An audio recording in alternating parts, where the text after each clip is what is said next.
লাউ গাছ এমন একটা গাছ যেটার আপনি লতা খেতে পারবেন, পাতা খেতে পারবেন, আর লাউ তো খেতে পারবেনই। তো সেদিন আমরা আমাদের বাগানে গিয়েছিলাম, গিয়ে তো লাউ গাছ দেখে মনে হলো লাউয়ের পাতা ভর্তা খেতে হবে, কেননা এটা আমার খুব পছন্দের।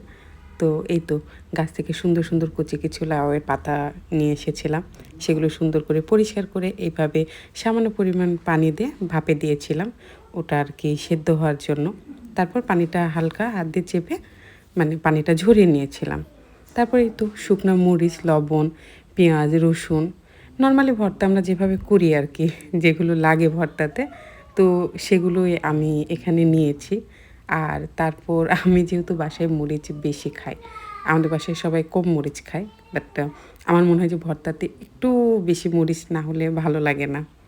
তো আমি যখনই ভর্তা করি এরকম কিছু, তো আমার জন্য একটু ঝাল করে আলাদা করি।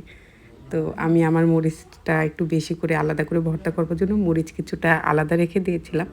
আর এটা ভর্তা করছিলাম বাসার সবার জন্য। দেখুন, কালার দেখে এখন আমার ভয়েস দিতে গিয়ে আবার মনে হচ্ছে যে আবার খেতে হবে। এটা আমার এতটাই পছন্দ। আর এই তো আমার ভর্তা হয়ে গিয়েছে। ছোট্ট যে ভাগটা সেটা আমার। আর এই যে বেশি পরিমাণ যেটা আছে সেটা বাসার সকলের। এটা কিন্তু খেতে অনেক ভালো লাগে।